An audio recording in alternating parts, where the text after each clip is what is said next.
All right, students, we're going to be learning about adaptations today. First, we're going to go over some important vocabulary so that we know what we're going into before we start the lesson. An adaptation is a natural tool that an animal evolves to have or develops over time in several generations, meaning lots and lots of grandparents, hopefully. And these help it survive in its environment. An environment is the area that the animal lives in, so think the woods, the ocean. We also have fields. Any environment that animals take up space in, that is their environment, the place that they live in, basically. And so these adaptations are grown over time as animals. I lost my place. Excuse me.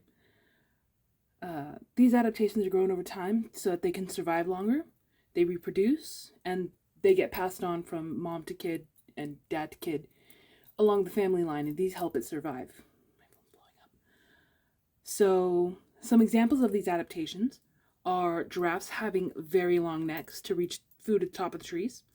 We also have monkeys having tails that help them move through the jungle and keep their balance. There's also bears. They have lots of long fur to keep warm in the wintertime because their environment has winters that have a lot of snow.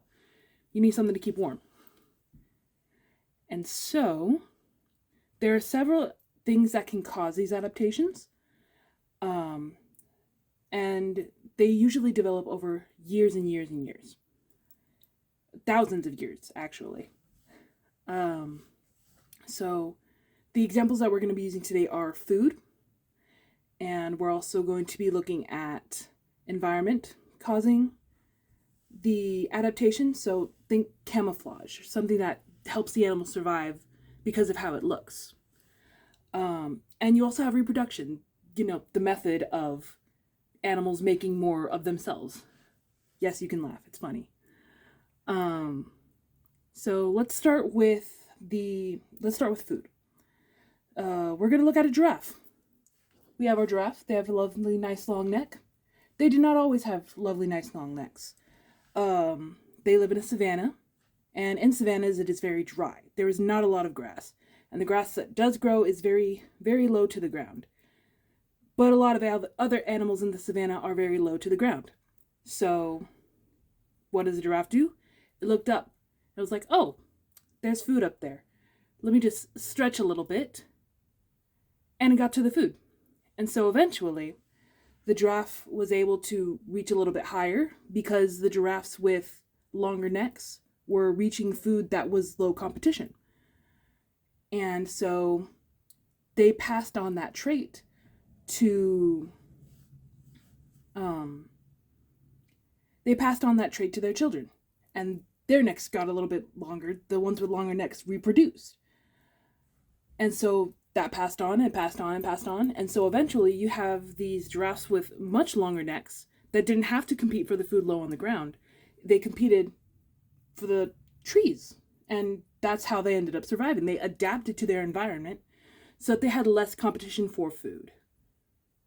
We all good on? We all on the same page? Amazing. Next, we're going to look at a duck. This is another animal that adapted to its environment. Do this with me. Wave your hand through the air, fingers open. Air goes right through. Now you're going to cup your hand, wave your hand. The air has a little bit harder time passing through, doesn't it? This is what ducks did, but with their feet. They use this adaptation on their feet where their feet are webbed. See it right here? If I had an actual screen, this would look a lot prettier. But their feet are webbed. And so this allows them to swim over the water that they live near. And it allows them to hunt for food like small fish and algae. This is what ducks eat. They adapted to better survive in their environment. They also adapted to have water-resistant feathers. There we go. And these feathers they're coated in like an oil that is naturally produced that helps them float and keeps water off of their skin. And this keeps them from getting cold and sick. These are examples of environmental. They now survive better in their environment. Let's see, where are we? There we go. we're going to switch over now, and we're going to look at a bear. This is an example of an animal that adapted to better look its part in its environment. Bears live in woods. What are the woods colors? They are very dark browns, greens. Pretty much that's it. So if you think of a grizzly bear specifically, what color is a grizzly bear? They are brown.